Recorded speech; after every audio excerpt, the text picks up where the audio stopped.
महाराष्ट्रातील काही जिल्ह्यांमध्ये 23 फेब्रुवारी ते 1 मार्च हा जो काही आठवडा आहे, या आठवड्याच्या सुरुवातीच्या काही काळामध्ये पाऊस बरसण्याची शक्यता आहे. ते कोणते जिल्हे असतील सविस्तर पाहूयात. नमस्कार, मी किरण वाघमोडे, एम-टेक ॲग्रिकल्चरल इंजिनिअर साताऱ्याचा आहे मी. तुम्ही हा व्हिडिओ किरण वाघमोडे यूट्यूब चॅनल आणि हवामान अंदाज आणि बातम्या फेसबुक पेजवरती पाहत आहात. तर सर्वात प्रथम म्हणजे काय बंगालच्या उपसागरातील कमी दाबाचं क्षेत्र आहे, ते तमिळनाडू किनारपट्टीच्या अगदी जवळ पोहोचले. पण इथून पुढे पश्चिमी आवर्ताच्या प्रभावाने ही सिस्टीम आपल्या किनारपट्टीपासून दूर जाण्याचा अंदाज आहे.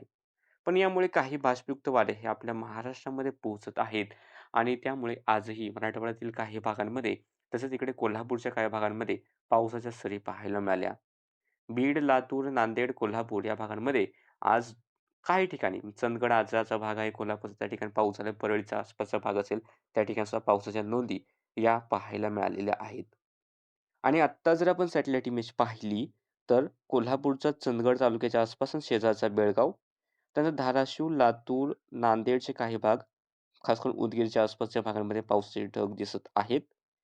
त्यानंतर वाशिम जिल्ह्यामध्ये सुद्धा थोडासा एक छोटासा पावसाचा ढग विकसित झालाय, पण खूप मोठ्या क्षेत्रावरती हे पाऊस देणारे ढग नाहीत.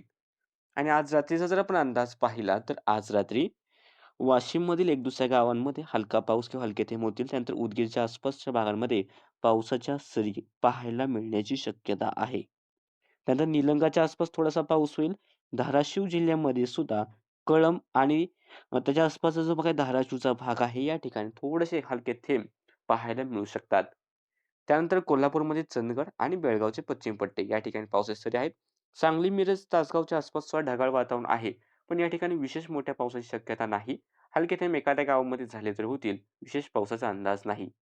या व्यतिरिक्त सातारा, पुणे, अहिल्यानगर, नाशिक, बीड, त्यानंतर परभणी, हिंगोली, त्यानंतर यवतमाळचा भाग आहे, सोलापूर आहे.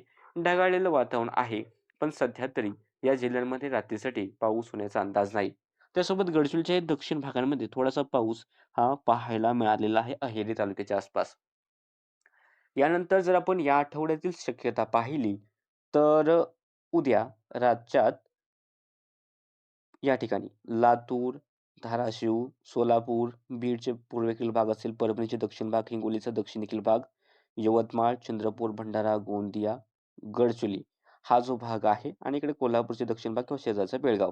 या ठिकाणी थोड्याफार प्रमाणात, सार्वत्रिक नाही मात्र काही ठिकाणी मेघगर्जना होऊ शकते. काही ठिकाणी हलका मध्यम पाऊस होण्याची शक्यता राहील.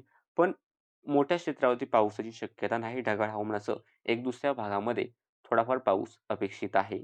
या व्यतिरिक्त राज्याच्या इतर जिल्ह्यांमध्ये सध्या तरी पावसाची शक्यता दिसत नाही. तरीसुद्धा इतर जिल्ह्यांमध्ये जर का स्थानिक वातावरण तयार झालं, तर उद्या दुपारी WhatsApp चॅनल आणि आपल्या YouTube चॅनलवरती त्याबाबत पोस्ट पोस्ट करून तुम्हाला माहिती देण्यात येईल. त्यामुळे WhatsApp चॅनलला अजूनपर्यंत जॉइन नसाल झाला, तर कमेंटमध्ये लिंक मागा. मी त्या ठिकाणी तुम्हाला लिंक देईन. या जिल्ह्यांमध्ये पावसाची शक्यता तर उद्यासाठी आहे. त्यानंतर राज्यात तापमान तर कमी झालेलं आहे थोडंसं. पश्चिमी आवर्तामुळे कोकणातही जे काही उष्णता वाढलेली ती पुन्हा एकदा कमी होण्याची शक्यता आहे आणि या आठवड्यात कोकणाच्या किनारपट्टीला म्हणजे मुंबईच्या आसपास विशेष जास्त तापमान वाढण्याची शक्यता दिसत नाही. राज्याच्या इतर भागांमध्ये गुरुवारनंतर तापमान वाढ होण्याची शक्यता दिसते. खास करून चंद्रपूर, गडचिरोली, यवतमाळ, अकोला, वाशिम, नांदेड, सोलापूर, धाराशिव, लातूर या ठिकाणी तापमान 35 अंश सेल्सिअसपेक्षा जास्त पाहायला मिळण्याची शक्यता आहे. आणि पाऊस त्यानंतर जर पाहिलं तर उद्यानंतर परवा 24 तारखेला सुद्धा स्थानिक ढगनिर्मिती झाली तर लातूर, नांदेड, धाराशिव, चंद्रपूर, गडचिरोली, यवतमाळ या ठिकाणी स्थानिक ढगनिर्मिती झाली तर एखाद्या भागांमध्ये हलका पाऊस किंवा हलके थेंब होऊ शकतात. विशेष पावसाची शक्यता नाही. उद्यापेक्षा परवा पावसाची शक्यता ही कमी राहील. 24 तारखेनंतर तिथून पुढे राज्यात पाऊस होण्याची शक्यता सध्या दिसत नाहीये. या दरम्यान जसं सांगितलं, की आपल्या धाराशिव, लातूरच्या आसपास जेव्हा पावसाची शक्यता आहे, त्यावेळेस शेजारील गुलबर्गा, बिदरचा जो भाग असेल, याही ठिकाणी पावसाची शक्यता राहील. कोल्हापूरमध्ये शक्यता सांगितली आहे, त्यावेळेस बेळगावमध्ये सुद्धा पाऊस होण्याची शक्यता राहील. सध्याच्या अपडेटमध्ये इतकंच. दररोजच्या हवामानाचे अंदाज पाहण्यासाठी चॅनलला सबस्क्राईब करा.